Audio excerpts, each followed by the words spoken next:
ஓம் சாந்தி. தீவிர முயற்சி செய்வதற்காக ஆர்வமாக உட்கார்ந்துருக்கீங்க. இந்த முரளியிலிருந்து தீவிர முயற்சிக்காக என்ன பாயிண்ட் அப்படின்னு அந்த யோசனையில இருக்கிறீங்க இல்லையா?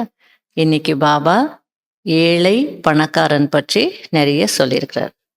ஸோ இன்றைய தீவிர முயற்சி, இன்று நாள் முழுவதும் நாம் பணக்காரராக இருக்கணும். ஏன்? அப்போ ஏழை பணக்காரன் யோசிச்சு பாருங்க. யார் ஏழை, யார் பணக்காரன்? இல்லையா? யார் ஏழை, யார் பணக்காரன்? இல்லையா? யாருக்குள்ள குணங்கள் இருக்கோ அவங்க தான் செல்வந்தர்கள். யாருக்குள்ள ஞான செல்வம் இருக்கோ அவங்க தான் செல்வந்தர்கள். இன்னும் கொஞ்சம் அந்த ரிஃபைன்டா நம்ம சொல்லணும்னா,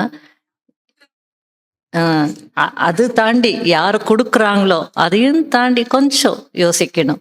அதாவது யாரிடம் ஞான செல்வம் இருக்கோ, யார் அதை மனனம் செய்கிறாங்களோ, மனனம் செய்து யார் கடைப்பிடிக்கிறாங்களோ, கடைப்பிடிச்சு யார் சேவை செய்கிறாங்களோ, சேவை செய்து யார் சேமிக்கிறாங்களோ அவங்க தான் செல்வந்தர்கள். ஸ்டெப் பை ஸ்டெப்பாக இருக்கு. ஞானம் மட்டும் நமக்குள்ள இருக்கு, நம்ம மனனம் பண்ணலை அப்படின்னா கடைப்பிடிக்க முடியாது. நம்ம கடைப்பிடிக்க முடியல, கடைப்பிடிக்கல அப்படின்னா மற்றவங்களுக்கு கொடுக்க முடியாது. கொடுத்தாலும் அவங்களுக்கும் அது மனதிற்குள்ள பதியாது. ஸோ இவ்வளோ நம்ம எல்லாம் ஜஸ்ட் சும்மா ஞானம் கொடுத்துட்டா நம்ம செல்வந்தர்கள் ஆயிட முடியாது. அதனால இன்னைக்கு ஃபுல் டே புத்தியில ஞானம் இருக்கணும், ஞான சிந்தனை செய்யணும், மனனம் செய்யணும், கடைப்பிடிக்கணும். அதுக்கப்புறமா மற்றவங்களுக்கு சொல்லணும், சேமிப்பாயிருக்கான்னு பார்த்துக்கணும். ஏன்னா பாபா எப்படி சொல்லணுன்றார் பாபா? எதையும் எதிர்பார்க்காம, பேர் புகழ் ஷோ பண்ணாமே உண்மையாக சேவை செய்யணும்னு சொல்றார். அந்த மாதிரி செய்தால்தான் அது சேமிப்பு கணக்குல சேமிப்பாகும். இது போல யார் இருப்பாங்களோ அவங்க தான் செல்வந்தர்கள். யார் ஏழைகள்? யார் வேணும் வேணும் அப்படின்னு சொல்லி இன்னும் இருக்கிறாங்களோ, எனக்கு வேணும் வேணும் வேணும்னு யார் இருக்காங்களோ அவங்க எல்லாருமே ஏழைகள். ஞானத்துல இருந்தாலும் ஒரு பாபா கிடைச்சாச்சு, ஒரு பாபாவை அடைஞ்சிட்டேன், நான் அனைத்தையும் அடைஞ்சிட்டேன் என்ற நிலையில யார் இருக்கிறது இல்லையோ, எனக்கு இது வேணும் அது வேணும் அது வேணும் அல்லது இது இல்லை அது இல்லைன்னே நினைச்சிட்டு இருப்பாங்களோ அவங்க தான் யாரு? ஏழைகள். அப்போ ஒரு பாபா கிடைச்சிட்டார் அப்படின்னா, அடைய வேண்டியதை நான் அடைஞ்சிட்டேன் அப்படின்னா, அப்போ என் மனநிலை எப்படி இருக்கணும்? ஏதாவது வேணுமா? எதுவுமே வேண்டாமா? வேணுமா வேண்டாமா? வேண்டாமா? ஞானத்துல ஒரு நல்ல பாபா வீடு வேணும், சென்டர் நல்ல இடத்துல இருக்கணும், ரிட்ரீட் வேணும், மியூசியம் வேணும், சேவைக்காக வேணும்னு நினைக்கலாமா? எதுக்குமே நம்ம வேணும்னு நினைக்க கூடாது. இப்ப சமீபத்துல ஜெயந்தி தீதி ஒரு விஷயத்த கிளாஸ்ல சொல்லும் போது ஒரு விஷயத்த சொன்னாங்க. நமக்கு எந்த ஒரு ஆசையும் இருக்க கூடாது. இச்சா மாத்திரம் அவித்யா. ஆசை என்றால் என்னவென்றே தெரியாம இருக்கிறோம் அப்படின்னா அவங்க தான் பணக்காரர்கள். ஆசைகள் இருந்ததுன்னா அவங்கெல்லாம் ஏழைகள். அப்போ நாங்க கேட்டோம், அப்போ சென்டர் ஒரு ப்ராப்பரா இருக்கணும் தானே, ஒரு நல்ல இடத்துல ஒரு நல்லா இருந்ததுன்னா நல்ல சேவை நடக்கும் தானே, அப்போ நினைக்க கூடாதா அப்படின்னு கேட்டதுக்கு அவங்க ஒரு எக்ஸாம்பிள் சொன்னாங்க. லண்டன்ல ப்ராப்பரா வீடு இல்லை, இருந்தது வீடு 2 ரூம் தான் இருக்கும். அங்க ரெசிடென்ஷியல் ஏரியா. அப்போ நிறைய பேர் வருது, அக்கம் பக்கம் இருக்கிறவங்க அப்ஜெக்ட் பண்றாங்க, இங்க நிறைய பேர் வராங்க போறாங்க, எங்களுக்கு இடைஞ்சலா இருக்கு அப்படின்னு அவங்க கம்ப்ளைண்ட் பண்ணிட்டாங்க. அப்போ எல்லாரும் என்ன சொன்னாங்களா, ஜெயந்தி தீதியே சொன்னாங்களா, தாதி நீங்க பாபா பக்கத்துல உட்கார்றீங்கல்ல, பாப்தாதா வரும்போது ஊட்டுவீங்க எல்லாம் செய்வீங்களே, அப்போ பேசலாம் இல்லையா? பாபா கிட்ட சொல்லலாம் இல்லையா? பாபா இது போல லண்டன்ல எங்களுக்கு ப்ராப்பரா வீடு இல்லை, இந்த மாதிரி ப்ராப்ளம்ஸ் இருக்கு அப்படின்னு சொல்லலாம் இல்லையா? அப்படின்னா ஜானகி தாதி சொன்னாங்களா, நோ, நான் எல்லாம் கேட்கவே மாட்டேன். இதை போய் பாபா கிட்ட கேட்க சொல்றியா? கிடையாது. பாபா எப்போ கொடுக்கணுமோ கொடுப்பாரு, எவ்வளோ கொடுக்கணுமோ கொடுப்பாரு, என்ன கொடுக்கணுமோ கொடுப்பாரு. நான் கேட்க மாட்டேன். நான் சங்கல்பம் மட்டும் செய்கிறேன். பாபா ஒரு நல்ல வீடு அமையணும், அவருக்கு ஒப்படைச்சிடுறேன். குடுன்னு நான் கேட்க மாட்டேன் இல்லையா. அதுக்கும் முன்னாடி ஒரு முறை தாதி ஏதோ ஊருக்கு போகிறாங்களாம். அப்போ பாப் தாதா கிட்ட விடை பெற்றுக்கொண்டு போகும்போது, அப்போ சாக்காரத்தில் பாபா இருக்கும்போது, அப்போ பாபா கேட்டார, பச்சி குச் சாகியே, குழந்தை உனக்கு ஏதாவது வேணுமா? எதுவுமே வேண்டாம். நம்ம ஊருக்கு போகும்போது யாராவது நம்மளை ஏதோ வேணுமான்னு கேட்டா நமக்கு தேவையானது சொல்வோம் இல்லையா, அது கூட தாதி சொல்ல மாட்டாங்களா, அது கூட கேட்க மாட்டாங்களா, எனக்கு இது வேணும்னு கேட்க மாட்டாங்களா. எல்லாமே எனக்கு இருக்கு, எனக்கு வேண்டாம். அப்படி எல்லாமே எனக்கு இருக்குன்னு நினைச்சதுனால அவங்க யாரு? அவர்தான் செல்வந்தர் இல்லையா, சக்கரவர்த்தி மகாராஜா இல்லையா. அதனால அந்த மாதிரி ஒரு மைண்ட் செட் நமக்கு இருக்கணும். வேணும், இந்த ஒரு வண்டி இருந்தா சேவைக்கு யூஸ்ஃபுல்லா இருக்கும், சங்கல்பம் பண்ணுங்க. ஓகேயா. ஒரு நல்ல இடத்துல சென்று பாபா நமக்கு ஒரு ஏரியா கொடுத்துருக்கிறாரு அப்படின்னா அந்த ஏரியா ஃபுல்லா நம்ம சேவை செய்து முடிச்சிருக்கணும், சங்கல்பம் செய்யுங்க. மற்றபடி எப்போ பார்த்தாலும் வசதிகள் சாதனங்கள் வேணும் வேணும் வேணும் அப்படின்னு நினைக்காதீங்க. அப்போ குஷி இருக்காது. ஸ்தூலத்திலையும் சூக்ஷ்மத்திலையும் வேண்டும் வேண்டும் அப்படின்னு நினைச்சிட்டே இருந்தோம், வேண்டிக்கிட்டே இருந்தோம்னா அவங்க ஏழைகள் தான், என்றைக்குமே ஏழைகளாக இருப்பாங்க. அதனால அந்த பணக்காரருடைய மைண்ட் செட்ல நம்ம இன்னைக்கு இருக்கணும். என்கிட்ட எல்லாமே இருக்கு, நான் கொடுக்கக்கூடியவன். எவ்வளவு கொடுத்துருக்காரு பாபா. இன்னைக்கு சொன்னல, பாபா கொடுக்குற மாதிரி வேற யாராவது கொடுக்க முடியுமா நமக்கு இல்லையா. அவ்வளோ. யாரு சோம்நாத் கோயில் கட்டினது யாரு? எதுக்காக கட்டணும்? அப்ப நம்ம எவ்வளோ செல்வந்தர்கள். சின்ன சின்ன விஷயங்கள் கேட்கலாமா? எனக்கு மதிப்பு கொடுக்கல, மதிப்பு கொடுங்க. எனக்கு மரியாதை கொடுக்கல, என்னை கௌரவிக்கல, இதெல்லாம் கேட்கலாமா? கேட்டீங்கன்னா ஏழைகள் இல்லையா. கொடுக்கணும் தான், பட் இருந்தாலும் அதுல வேணும் வேணும் வேணும், ஸ்தூலத்திலையும் சரி சூக்ஷ்மத்திலையும் சரி வேணும் வேணும், அன்பு வேணும், இது வேணும்னு நினைச்சிட்டு இருந்தோம்னா ஏழைகளாகவே இருப்போம். ஒரு அதிருப்தி இருக்கும்ல, ரொம்ப இல்லைனாலும் ஏதோ கொஞ்சம் ஒரு அதிருப்தி இருக்கும். அந்த அதிருப்தி இருந்த குறை, அந்த குறை இருந்தால் நம்ம ஏழைகள். ஆகையில இன்று நாள் முழுவதும் எப்படி இருக்கணும்?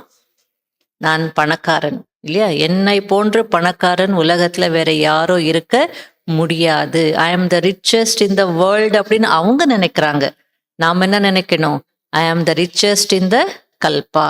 எனக்கு எதுவும் தேவையில்லை, போதும், எனக்கு எவ்வளவு வேணுமோ அதை விட அதிகமாகவே பாபா கொடுத்துருக்கிறார், ஸ்தூலத்திலையும் சரி சூக்ஷ்மத்திலையும் சரி. ஆகையால நான் சன்னியாசி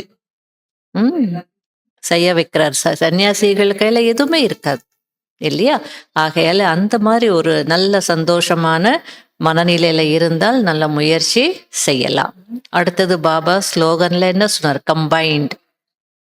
இன்றைக்கு ஃபுல் டே நானும் பாப் தாதாவும் கம்பைண்டா இருக்கிறோம் இல்லையா. கம்பைண்டா நம்ம இருக்கிறோன்றது ஃபீல் பண்ணணும், அனுபவம் செய்யணும். அப்படி இன்னைக்கு அனுபவம் செய்யலைன்னா என்ன சொல்லலாம் அப்படின்னா, பகவானுடைய அறிமுகம் இருக்கு, ஆனால் பகவானை அறிந்து கொள்ளவில்லை, இப்படிதான் சொல்ல முடியும். பாபா யாரு? பகவானுடைய அறிமுகம் நமக்கு இருக்கு. அவர் சிவ பாபா, உயர்ந்ததிலும் உயர்ந்தவர், உயர்ந்த இடத்தில் வசிப்பவர், எல்லாமே இருக்கு. ஆனால் அவருடைய மகிமைகளை நம்ம உணர்ந்திருக்கிறோமா? அவர் அசம்பவத்தையும் சம்பவமாக்கக்கூடியவர் அப்படின்றது என்னுடைய வாழ்க்கையில நான் உணர்ந்திருக்கிறேனா? அதுதான் அறிந்து கொள்வது. முஷ்கில் கோ சஹஜ் பனானே வாலே, கஷ்டங்களையும் எளிதாக்கக்கூடியவர். இது நான் அறிந்து கொண்டிருக்கிறேனா, அனுபவம் செய்திருக்கிறேனா? அப்படி செய்திருந்தால் நான் எப்பவுமே யாரா இருப்பேன்? பணக்காரனா தானே இருப்பேன். அந்த அனுபவம் இல்லாததுனால எனக்குள்ள என்ன ஆயிட்டு இருக்கு? ஏதோ ஒரு டிஃபெக்டோ டிஃபிஷியன்சியோ இருந்துட்டு தான் இருக்கு. அப்போ நான் ஏழைதான். குறைபாடுகள் இருந்துட்டே இருக்குன்னா நான் ஏழைதான். புரியுதா? எனக்கு என்ன குறை இருக்கு, எனக்கு என்ன குறைபாடு இருக்கு? இப்படி நம்ம கம்பைண்டாக இருந்து பாபாவுடைய அறிமுகம் கிடைச்சிருக்கு. ஆகையில நாம என்ன செய்யணும்? அறிந்தவர்களாக இருக்கணும். இல்லைன்னா நேத்து சொன்ன மாதிரி பிளைண்ட் ஃபைத் இல்லையா, தெரியாம என்ன பண்ணிட்டு இருக்கிறோம், மகிமை பண்ற மாதிரி இருக்கும். ஆகல பாபாவுடைய ஒவ்வொரு மகிமையும் என்னுடைய வாழ்க்கையில நான் அனுபவம் செய்திருக்கிறேனா, அதுதான் அறிந்து கொள்வது, உணர்வது. இன்றைக்கு இது நம்ம வந்து கம்பைண்டா இருந்து நம்ம பாபாவை அறிந்து கொள்வோம். கம்பைண்டா இருக்கிறதுனால என்னென்ன பிராப்திகள், எதிலிருந்து நம்ம பாதுகாப்பாக இருக்கிறோம், என்னென்ன நன்மைகள் அப்படின்றது அனுபவம் செய்யும். அடுத்தது வந்து வரதானத்துல என்ன சொன்னார் பாபா? ஹனுமான் இல்லையா? இதயத்துல யார் இருக்கிறாங்க அப்படின்னா நான் கிழிச்சு காட்டுவேன் அப்படின்னு அவர் இதயத்தையே கிழிச்சு என்ன பண்ணாரு? ராமர் இருக்கிறது எல்லாரும் பார்த்தாங்க. அது போல என்னால பண்ண முடியுமா? என்னுடைய இதயத்துக்குள்ளே ஒரு ராமர் தான், ஆத்மா ராமர் தான் இருக்கிறாரா? திலாராம் தான் இருக்கிறாரா? இருக்கிறாங்க. திலாராம் தான். வேற யாருக்காக வாழ்ந்துட்டு இருக்கிறோம்? நம்முடைய உள்ளத்துல ஒரு ராமர் தான். ஆனால் பிரச்சனை என்னன்னா, ராமரும் இருக்கிறார்,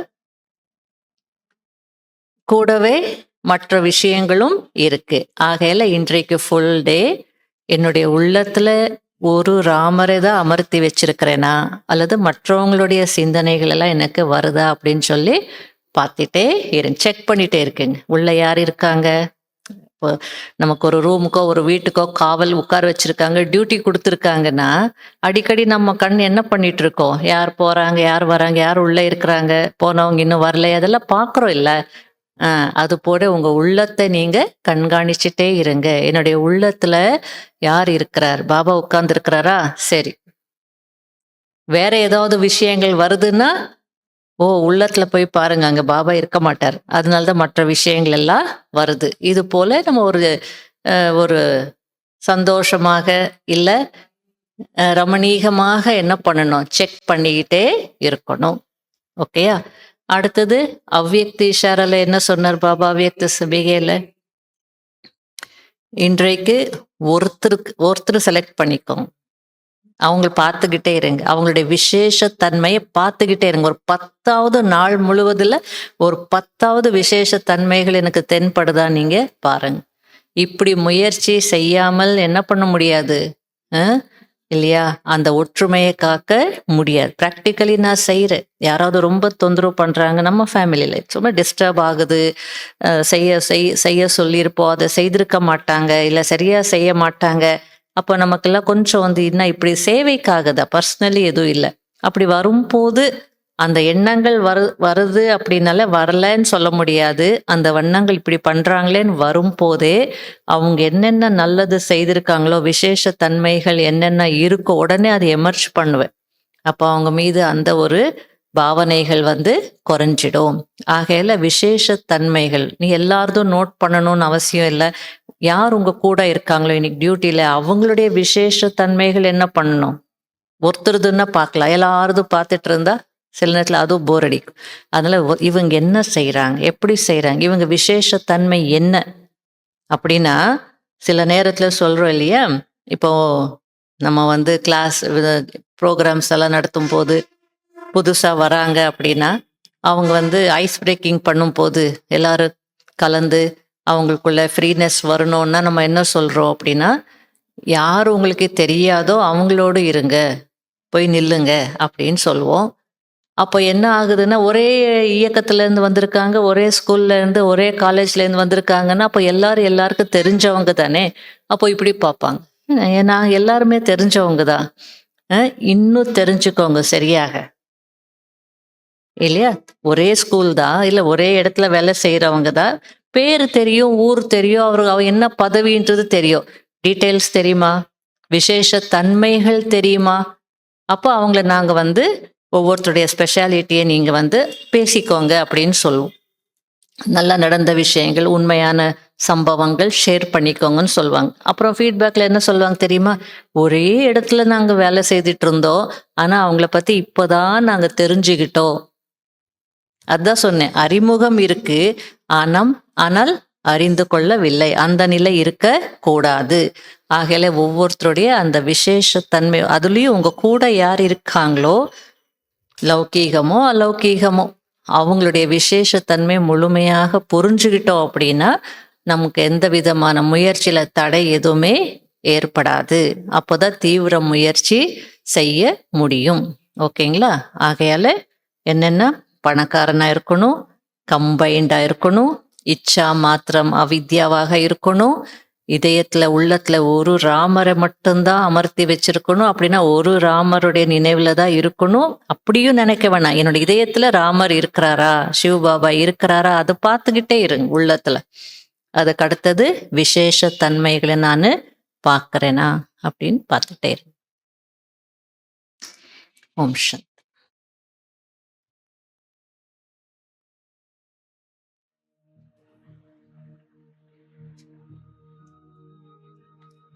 ஓம் சாந்தி.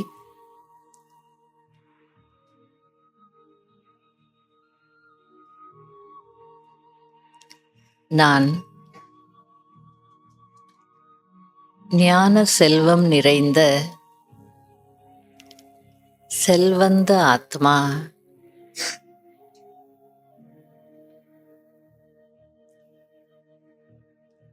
எனக்கு கிடைத்திருக்கும் ஞான செல்வங்கள்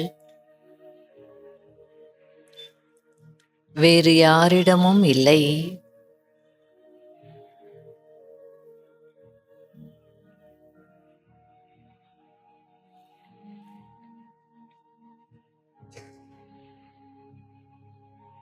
நான் ரிச்சஸ்ட் இன் த கல்பா.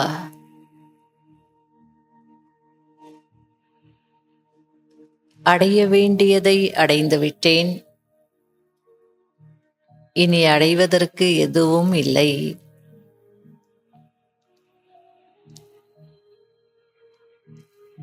ஆசை என்றால் என்னவென்றே தெரியாதவன்.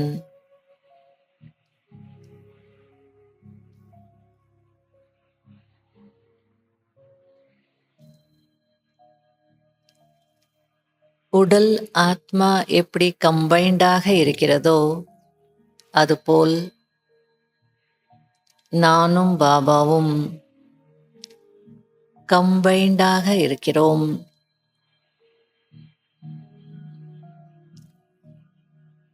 சர்வசக்திவான் பாபாவுடன் கம்பைண்டாக இருக்கும்போது எனக்கு எந்த கவலையும் இல்லை, எந்த பயமும் இல்லை.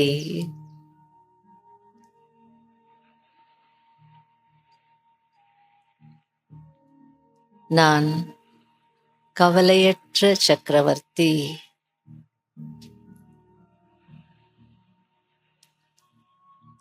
என்னுடைய பரம சௌபாக்கியம் என்னுடைய இதயத்தில் திலாராம் பாபா இருக்கிறார்.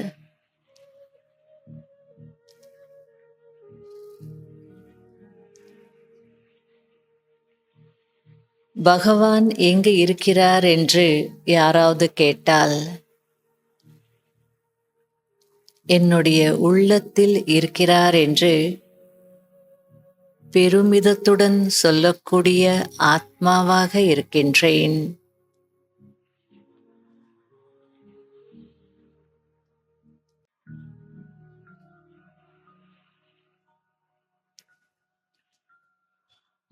என்னுடன் சேவையின் துணைவர்கள் யார் யார் இருக்கிறார்களோ அவர்களுடைய விசேஷ தன்மையை பார்க்கக்கூடிய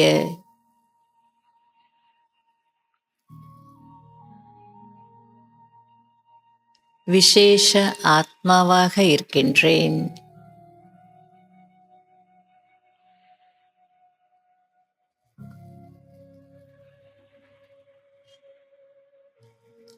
அனைத்து விஷயங்களிலும் திருப்தியாக மகிழ்ச்சியாக இருக்கின்றேன்.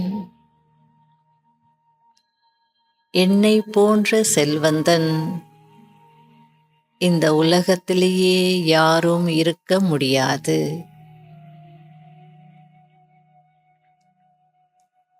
என்னை ஏழையிலிருந்து செல்வந்தனாக ஆக்கியதற்கு நன்றி பாபா. நன்றி பாபா, நன்றி பாபா.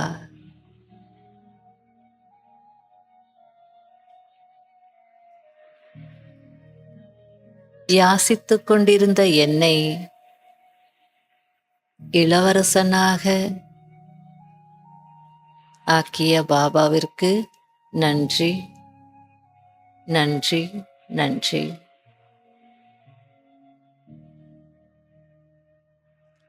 ஓம் சாந்தி.